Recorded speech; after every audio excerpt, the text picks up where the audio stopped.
1절부터 이 9절까지는 고린도 교회에 부탁했던 연보에 관한 말씀을 하고 있습니다. 연보는 구제현금이죠. 구제현금을 부탁했어요. 그러니까 사도 바울이 전도를 하면서 이 예수님을 믿게 된 사람들에게 성도들을 잘 돌아보고 구제하라고 하는 내용에 대한 부분에 대해서 늘 강조했어요. 그런데 이 연보는 특별하게 목적이 있는 연보였죠. 이 연보는 예루살렘 교회를 위한 연보였습니다. 예루살렘이라고 하는 도시가 이렇게 농지가 많지 않아요. 그 다음에 예루살렘이라고 하는 도시는 예루살렘으로 찾아드는 많은 사람들, 성전을 방문하는 자들, 그 다음에 순례객들, 그들을 재워주고 먹이고 또 그들에게 그들이 필요한 상품들을 제공하면서 거기에서 수익을 얻어서 살아가고 있었죠. 그런데 예루살렘 교회에서 예수님을 믿는 사람들을 유대 사회에서 추뢰해버렸습니다. 그래서 그들에게 전혀 물건을 대주지도 않고 그들의 물건을 사주지도 않습니다. 그래서 먹고 살 길이 막막해지자 그들이 예수님을 버리고 다시 유대교로 돌아가는 일들이 생긴 거죠. 그런 그들을 향해서 쓴 성경이 특별히 히브리서입니다. 예수님을 믿었던 히브리인들이 다시 원래의 유대교로 돌아가자, 아니다, 우리가 진짜다. 그들이 바라보는 것들이 사실 여러 가지가 있었거든요. 성전, 제사, 대제사장, 그 다음에 심지어 성경까지. 그러나 기독교에는 그런 게 아무것도 없죠. 그러나 실상이 우리에게 있습니다. 실상이. 성전은 그리스도를 보여주기 위한 것이고 성전에서 드려지는 제사 역시 그리스도의 대속을 우리에게 가르쳐 주는 것이고 거기에서 제사를 드리는 특별히 대제사장은 원래 예수님을 이 땅에 보내주시기 위한 그러한 사람으로서 세워놓으신 사람이에요. 인간 대제사장, 그 당시 때만 해도 그 당시에는 이미 대제사장을 2, 3년마다 자기들이 바꿔가곤 했었습니다. 원래 대제사장은 종신직이거든요. 죽을 때까지 성전을 떠나지 못하고 사실 굉장히 힘든 삶을 살아요. 그리고 아주 정결하고 거룩한 삶을 일생 동안 살아야 하는 매우 힘든 직책입니다. 그러니까 이 사람들이 어떻게 하느냐, 2, 3년씩 돌아가는 거예요. 그래서 장인이 맡은 것을 사위에게 주고 이러한 일들이 복음서에 보면 나타납니다. 그런데 우리 주 예수 그리스도가 하나님과 사람 사이를 잇는 유일한 중보자시며 대제사장으로 우리에게 계시다. 그리고 그들이 그전까지 가지고 있던 이 성경 말씀, 그 성경 말씀조차도 그들이 만든 것이 아니라 하나님께서 보존해 주어서 우리에게 주신 것이다. 예수님은 여호수아보다, 그 다음에 모세보다, 어떤 사람들보다 뛰어난, 심지어 천사들보다도 뛰어난 우리를 위한 중보자시다라고 히브리서에서 유대교로 다시 되돌아가고자 하는 자들에게 강한 경고와 권면의 말씀을 하고 있지요. 이렇게 예루살렘 교회는 매우 강한 핍박 아래에서 위기 가운데 있었습니다. 그래서 사도들이 교회를 개척할 때마다 이 예루살렘 교회에 대한 연보를 부탁했던 것 같아요. 그래서 사도 바울도 나도 이것을 힘써 행하노라 하면서 예루살렘 교회에 연보를 보내기 위해서 이 아가야 지방의 성도들에게 부탁을 했고 특별히 고린도 교회에도 부탁을 했던 것으로 이렇게 보입니다. 그런데 지금 이 연보가 어떤 모습으로 저희에게 와 있냐면 주일 헌금이라고 하는 모습으로 저희들이 하고 있습니다. 근데 성도들 중에 이 주일 헌금이 연보의 성격을 가지고 있다라고 하는 것들을 아시는 분이 거의 없어요. 네. 저와 여러분들이 이제 교회에서 헌금을 내는 종류가 사실은 목적이 몇 가지가 있습니다. 먼저 11조는 성경에서 보면 11조는 그 믿음의 공동체를 유지하는데 특별히 누구에게 주는 몫이냐면 구약에 보면 레위 사람들을 위한 몫으로 11조 헌금을 드렸었어요. 다시 말하면 백성 중에 흩어져 살아가면서 백성들에게 하나님의 말씀을 가르치고 또 하나님과 인간 사이에 그 중간자적 역할을 감당하는 레위 사람들은 하나님께서 그 기업을 주시지 않고 하나님이 하나님께 드리는 11조를 거두어서 그들에게 나누어 주었습니다. 그런데 구약의 맨 마지막 부분을 보면, 특별히 느헤미야서, 말라기서 이쪽을 보면 백성들이 11조를 안 해요. 11조를 안 하는 이유는 여러 가지가 있습니다. 첫 번째는 아무래도 세상 살아가는데 돈이 필요하니까 11조 내는 것보다 당장 우리 아들 학교 보내야 되고 학원비 내야 되는 게 급하죠. 이런 부분이 있을 수도 있고요. 두 번째는 11조의 불공평한 분배에 따른 불만이 좀 있습니다. 왜 그러냐면 성소를 중심으로 한 중앙 성소를 중심으로 한 그곳에서 사역을 하는 레위인들과 제사장들은 이 11조를 굉장히 넉넉하게 가져갔어요. 아니요, 넉넉하다 못해 첩을 둘 정도로 그렇게 풍족한 삶을 살았습니다. 그에 비해서 시골 벽촌에 있는 레위인들도 똑같이 11조를 받아야 되는데 그들은 먹고 살 정도도 없어서 기업을 버리고 가서 처자식들을 먹여 살려야 하는 이러한 농사를 짓는 일을 스스로 택할 정도로 11조가 도착하지 않았어요. 그렇게 11조가 불공평하게 분배되자 백성들이 안 하죠. 여러분들도 이런 것들을 보게 될 겁니다. 교회에서 헌금을 불합리하게 집행하는 것을 여러분이 알게 되면 헌금을 안 해요. 그 전에 했던 헌금들도 안 해요. 오히려 어디 신실한 종이 살고 있는 서약하고 있는 그런 곳이 있다 그러면 11조를 그리 보내버려요. 그냥 본교에다 하지 않고. 이런 부분들이 구약시대에도 있었어요.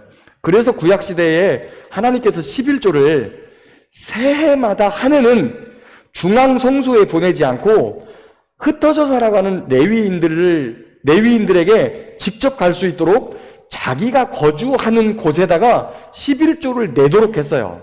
성경에서 보면 이것을 이제 제2의 11조라고 말하는데, 그렇게 해서 산간 벽지에 흩어져 있는 레위인들도 굶고 살지 않도록 하나님께서 배려하신 부분이 있습니다. 그것은 어찌 보면 우리의 악함 때문에 하나님께서 그렇게 하신 거죠. 중앙성소에 나해서 공평하게 쫙 나갔으면 뭐 하려고 그렇게 할 필요가 있었겠어요.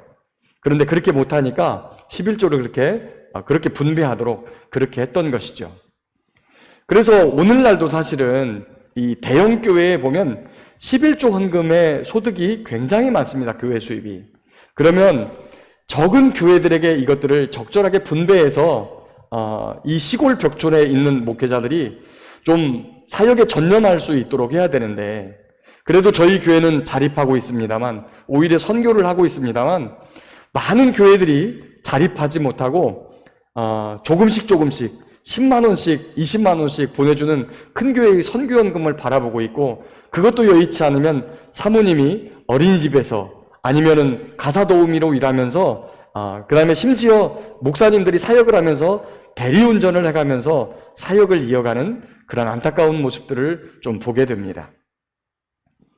그래서 지금 우리가 가지고 있는 이 주일 헌금이라고 하는 이 성격 자체가 당시에 맨 먼저 시작된 게 이 고린도 교회에 사도 바울이 지시했던 건데, 내가 갔을 때 너희들 연보를 막 걷고 이러지 말고 매 주일마다 자기 소득에 따라서 조금씩 해서 저축해 놨다가 나를 좀 다오, 이렇게 지혜로운 방법을 요구했던 것인데 오늘의 주일헌금으로 자리를 잡고 있습니다. 다행히 저희 교회는 하나님의 은혜로 선교에 많은 역량을 기울이고 있죠. 물론 작년에는 굉장히 힘든 한 해였고, 또 수혜헌금이라고 하는 그 헌금이 이렇게 집행이 되면서 거의 50% 가까이, 전체 재정의 50% 가까이를 선교헌금으로 냈습니다. 그런데 작년에는 그랬을지 모르지만 그 전까지만 해도 저희가 3분의 1 이상, 35% 정도를, 많게는 38%까지 저희가 선교 헌금으로 구제와 복음 전도를 위해서 그렇게 지출을 했었습니다. 바라고 원하기는 이 땅의 많은 교회들이 건물과 여러 가지 시설들을 늘리는데 돈을 쓰고 마음을 기울이기보다는 구제하고 또 선교하면서 복음의 영역을 넓혀가는 그런 교회들이 더 늘어나고, 저희 교회도 이 선교원금의 비율이 점점 더 늘어나서 어떤 목사님의 말씀처럼 51%는 세상을 향해서 흘려보내고 49%만 우리 안에서 그 재정을 가지고 운영할 수 있는 그러한 은혜가 있기를 간절히 바라고 소망합니다. 10절을 보면 디모데가 이르거든 너희는 조심하여 그로 두려움이 없이 너희 가운데 있게 하라 라는 말씀이 있습니다. 아마도 이 디모데 전서를 가지고 출발하신 분이 디모데였던 것 같아요. 그리고 사도 바울이 12절에 보면 형제 아볼로에 대하여는 그의 형제들과 함께 너희에게 가라고 내가 많이 권하였으되 지금은 갈 뜻이 전혀 없으나 기회가 있으면 가리라 라고 하는 부분이 있죠. 아마도 이 고린도 교회의 가장 큰 문제가, 이 문제로 인해서 상처를 크게 받았던 목회자가 이 아볼로였던 것 같아요. 그래서 다시 가라, 다시 가서 형제들과 이야기를 하라. 그런데 상처만 받은 게 아니라 영향력도 많이 주었다는 걸 저희가 알 수 있죠. 그것은 고린도 교회가 파당이 생겼을 때 나는 바울에게, 나는 아볼로에게 이렇게 할 정도로 이 아볼로가 고린도 교회에 큰 영향을 준 건 사실이에요. 그런데 그 아볼로를 거부하는 사람들, 그 사람들 때문에 아볼로가 큰 상처를 받고 더 이상 나는 그곳에서 목회를 하지 못하겠다 하고 이렇게 에베소로 돌아왔던 것으로 이렇게 보입니다. 그리고 15절부터는 몇몇 사람의 이름을 언급하며 인사를 나누고 또 이 소식을 갖고 왔던 스데바나, 부두나도, 아가이고 이분들에 대한 이름을 거론하면서 이런 분들을 좀 너희가 알아주어라 이렇게 권면하고 있죠. 그리고 19절에 보면 아굴라와 브리스가와 그 집에 있는 교회가 주 안에서 너희에게 간절히 문안한다라는 말이 있습니다. 이 아굴라와 브리스가가 누굽니까? 바로 고린도 지역에서 사도 바울이 처음 만나서 그들을 전도하고 그들이 하나님을 믿게 되어서 복음 전도자로서의 사역을 감당했던 그런 분들입니다. 그분들이 고린도에 있다가 에베소로 건너온 거죠. 그래서 에베소에서 아볼로를 전도해가지고 아볼로를 다시 고린도로 보냈었는데, 이 아굴라와 브리스가가 원래 고린도에 있던 분들인데 다시 가지 못하니까 이 편지에 그들에게 안부를 전하고 있는 모습을 볼 수 있습니다. 이 상황을 보면 사도 바울이 지역과 민족을 넘어서서, 고린도 지방은 지금 헬라인이고 그리고 아가야 지방 사람들이고 에게라고 하는 바다 건너에 에베소 교회가 있고 거기에서도 한참 내려가야 예루살렘 교회가 있어요. 그런데 민족과 지역의 경계를 넘어서 그리스도의 사랑을 베푸는 모습을 볼 수 있습니다. 저희 나라가 1896년 조선시대 때 우리나라의 국무인 누구죠? 명성황후께서 일본의 낭인들에게 의해서 살해를 당하시는 일이 벌어집니다. 이미 국군은 기울고 나라를 거의 빼앗겨서 이제 한 10여 년 후면은 경술국치가 다가오고 있던, 나라의 주권들을 하나씩 하나씩 내어주고 있던 그때에 나라를 끝까지 붙들려고 애썼던 이 명성황후를 일제가 낭인들을, 자객들을 이용해서 시해하고 그리고 나서 겁탈하고 그 왕궁 뒷뜰에서 시체를 바로 그날 태워버립니다. 이 소식이 일본에 전해졌습니다. 그때 일본에서 당시에 일본 최고의 메이지 그 대학원의 신학부에 다니고 있었던 분이 한 분이 마음에 작심을 합니다. 내가 가서 조선인들에게 사과를 하고 어둠에 깃들어져 있는 이 조선 사람들에게 하나님의 빛을 비추어 주리라 라는 각오를 하고 이 땅으로 건너와요. 한국명 송승 목사님이시고 일본명인 모리 뭐였죠? 아까 제가 읽었는데 다시 한번 노리마츠라고 하는 일본명을 가진 이 목사님이 한국으로 건너왔어요. 일제가 나라를 수탈하기 시작하자 일본인들이면 당시만 하더라도 일본인들에 대해서 아주 적대감이 극을 치닫고 있을 이때에 일본인들이 건너오자 심지어 이 목사님의 아들이 밖에 나가서 일본인이란 이유로 심하게 두들겨 맞고 오는 일들이 비일비재했었습니다. 그럼에도 불구하고 한국의 자리를 잡고서 하나님의 말씀을 전하기 시작해요. 나중에 훗날 좀 시간이 지난 다음에 수원으로 내려가 가지고 교회를 개척합니다. 장우원까지 약 38개 군면을 다니면서 교회를 개척했던 이분, 어느 날 한국인 제자가 교회에 찾아왔습니다. 그러니까 사모님을 불러서 여보, 아무것도 먹지 못했다는데 밥 좀 내어오구려 라고 그 아내 사모님에게 말씀을 했어요. 근데 사모님은 집안 살림을 너무 잘 알죠. 쌀떡이 이미 빈지 오래가 되었습니다. 그래서 이 사모님이 자기의 머리를 끊어가지고 쌀을 사다가 조선인 그리스도인 제자에게 식사를 대접했습니다. 결국에 심한 생활고에 시달리다가 이 사모님이 33살의 젊은 나이로 그만 이 땅에서 숨을 거둡니다. 이 목사님께서도 몸이 좋지 않아서 일본에 가가지고 요양을 하다가 1919년에 이 땅에 3.1운동이 벌어졌죠.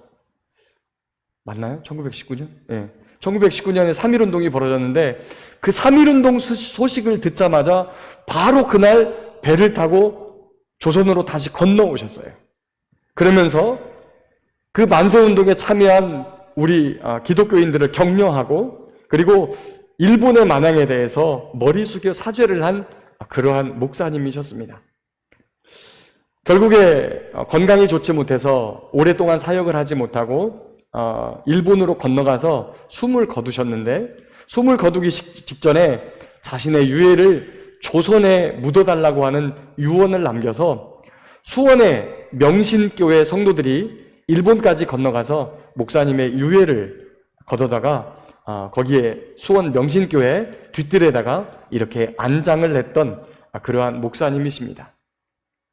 그분이 왜 힘없는 나라 조선, 거기서 자기의 자식까지 일본인이라는 이유 때문에 두들겨 맞고 아픔을 당하고 아내를 젊은 나이에 잃으면서도 이 땅에 복음 심기를 원하고 그리고 그리스도의 사랑을 전했을까요? 그것은 그가 예수님의 사랑을 받아본 사람이기 때문이죠. 지금도 우리는 그러한 일에 대해서는 잘 기억하지 못하고 일본이라고 하면 아직도 소녀상을 철거하려고 애쓰고 독도를 자기네 땅이라고 우기는 그들을 향해서 사실 많은 적대감을 가지고 있는 것이 사실입니다.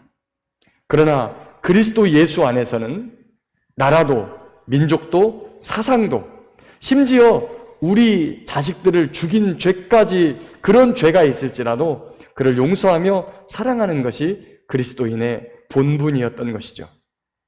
사도 바울이 자기가 유대인이었기 때문에 예루살렘 교회를 도운 것이 아니라 복음을 지키려고 애쓰면서 박해와 또 경제적으로 곤란을 당하고 있는 그 예루살렘 교회의 성도들을 돌본 이유는 바로 복음 때문입니다. 저와 여러분, 오늘 또 이 땅을 살아가면서 우리 곁에 보내주신 이웃과 여러 사람들이 있습니다. 아니, 그 지역과 민족의 경계를 넘어서 멀리 필리핀에도, 아프리카 세네갈에도, 그리고 파푸아 뉴기니에도 우리가 복음을 전하는 것은 예수 그리스도의 사랑 때문이죠. 그런 사랑이 있었기 때문에 이 땅에 복음이 전해졌고 저와 여러분들이 예수님을 믿게 되었기 때문입니다. 오늘도 아직도 복음을 듣지 못한 많은 사람들이 가까이에서 멀리에서 우리의 곁에 또 우리와 동시대에 살고 있는 수많은 사람들이 있습니다. 그들을 향하여 우리의 작은 정성과 손을 벌려 그들을 향하여 복음을 전하는 믿음의 사람 그리고 사랑의 사람이 다 될 수 있기를 예수님의 이름으로 축복합니다.